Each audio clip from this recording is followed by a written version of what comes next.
세 번째로 하나님을 사랑해라 라고 말하고 있습니다. 우리 5절 말씀인데 우리 5절 말씀 같이 한번 읽겠습니다. 너는 마음을 다하고 뜻을 다하고 힘을 다하여 내 하나님 여호와를 사랑하라. 마음을 다하고 뜻을 다하고 힘을 다하라 라고 말하고 있는데 히브리어 성경에는 한 단어가 각각 더 포함되어 있다고 합니다. 그게 core이라는 단어인데 해석을 하면 모두입니다. 모두. 영어로 all, 모든 것. 그래서 정확하게 해석을 하면 온 마음을 다하고 온 뜻을 다하고 온 힘을 다하여 여호와를 사랑하라 라고 말하고 있는 것입니다. 우리의 온 마음으로 하나님을 사랑해야 됩니다. 사랑은 나눌 수 있는 것이 아닙니다. 어떤 아저씨가 아내에게 나는 당신을 90% 사랑하고 10%는 다른 아가씨를 사랑해. 그럼 어떻게 되겠습니까? 얼굴에 손바닥 자국이 나올지도 모릅니다. 아니면 이혼 그거죠? 거기 사인하라고 그럴지도 모르죠. 사랑은 나눌 수 있는 것이 아닙니다. 우리가 하나님 사랑할 때도 마찬가지입니다. 우리가 한 마음으로 온 마음으로 하나님을 사랑해야 됩니다. 온 뜻으로 사랑하라고 말합니다. 여기서 온 뜻, 히브리어로는 또 어떤 번역이 있냐면 목숨을 다해서 사랑하라 그런 뜻이 있습니다. 너의 성품을 다해서 사랑하라. 내 성품과 내 목숨, 그것은 나의 존재 전체입니다. 나의 모든 것을 가지고 하나님 앞에 사랑하라는 겁니다. 왜 그렇게 하나님께서 말씀하시겠습니까? 하나님이 그렇게 하셨으니까. 하나님이 저와 여러분들 때문에 독생자 아들 그 생명을 내어주셨으니까.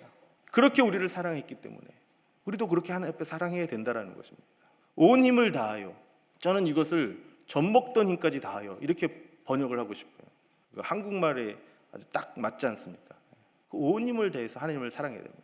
우리 선배들의 신앙생활을 보면 정말 온 힘을 다해 하나님을 예배하고 섬겼던 것을 보게 됩니다. 주일날 예배를 드리기 위해서 토요일부터 준비하지 않았습니까?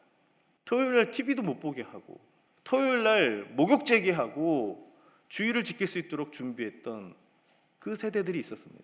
왜 그렇게 했습니까? 하나님을 너무 사랑하니까 온 힘을 다해서 그렇게 예배하고 싶은 겁니다.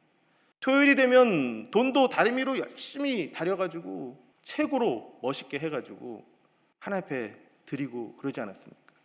저도 기억이 나는데 정말 그렇게 하나님 앞에 온 힘을 다해서 예배를 준비하고 그리고 예배를 드리는 그런 모습.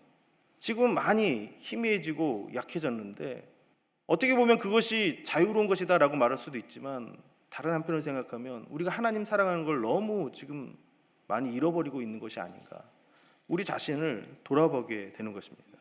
그렇게 우리의 온 마음과 온 뜻과 온 힘을 다해서 하나님을 사랑할 때 나타나는 결과가 무엇이냐면 순종이라는 것입니다.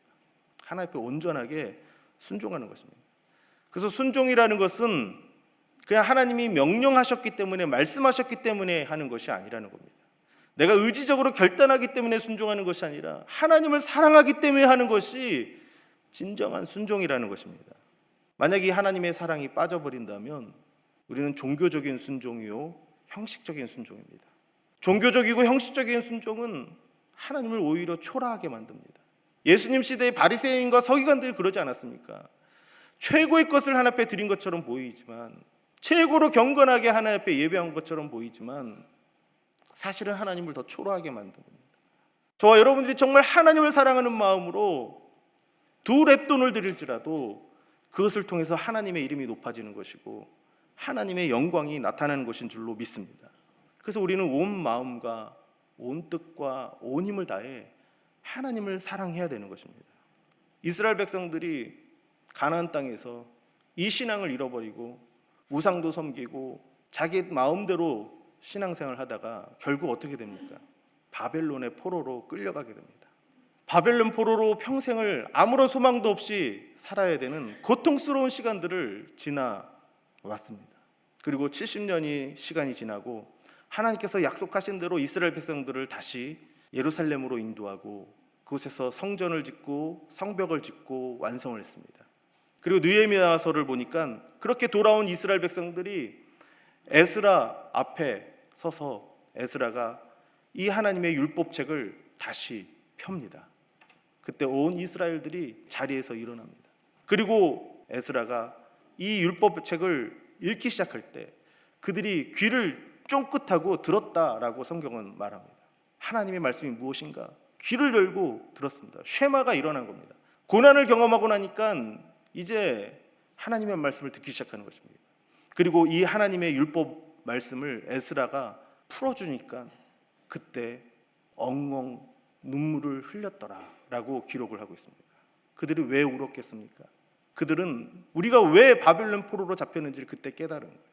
모세는 우리에게 분명하게 얘기했습니다. 너의 온 마음과 온 뜻과 온 힘을 다하여 여호와 하나님만을 사랑하라 라고 이야기를 했는데 그것을 지키지 못하니까 그런 아픔을 경험했던 것입니다. 그래서 자기 자신들을 뉘우치며 이 말씀을 듣고 아마 그들이 다시 결단했을 것입니다. 우리가 우리의 온 마음과 온 뜻과 온 힘을 다해 하나님만을 사랑하자. 오늘날 저와 여러분들도 마찬가지인 줄로 믿습니다. 우리의 온 마음을 다하고 우리의 온 뜻을 다하고 우리의 온 힘을 다해서 여호와 하나님만을 사랑할 수 있길 바랍니다.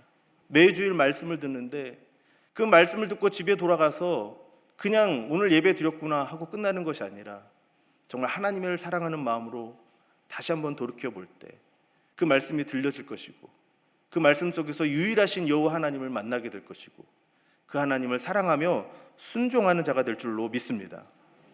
어느 선교사님한테 이런 질문을 했다고 합니다. 선교사님, 한국에서 안정된 직업과 명예를 포기하고 선교사로 가셨는데 힘들지 않습니까? 라고 물었습니다. 그때 이 선교사님이 이렇게 대답을 합니다. 저는 예수님을 만나고 예수님을 진심으로 사랑해서 그 부르심에 응하여 선교지로 간 것입니다. 그래서 저는 조금도 힘들지 않습니다.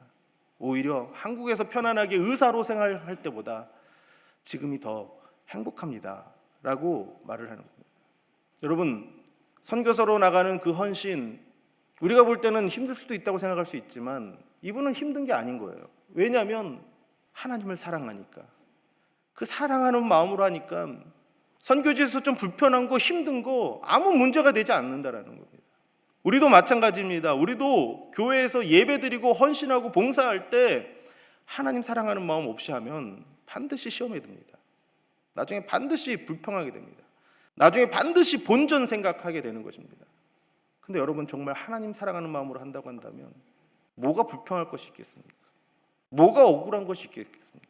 하나님 사랑해서 한 것인데, 내 마음속에서 넘치는 그 하나님 사랑 때문에 한 것이기 때문에 뭐가 문제가 되겠습니까? 저와 여러분들이 하나님 사랑하는 마음을 다시 회복할 수 있길 바랍니다. 하나님 사랑하는 마음으로 기도하시고, 하나님 사랑하는 마음으로 예배드리시고, 하나님 사랑하는 마음으로 헌신하고 봉사하시고, 하나님 사랑하는 마음으로 순종하며 나갈 수 있기를 바랍니다. 그러면 힘든 일도 없다라는 거예요. 십자가 지고 가도 찬송 부르며 가는 것이 하나님의 일이라는 것입니다.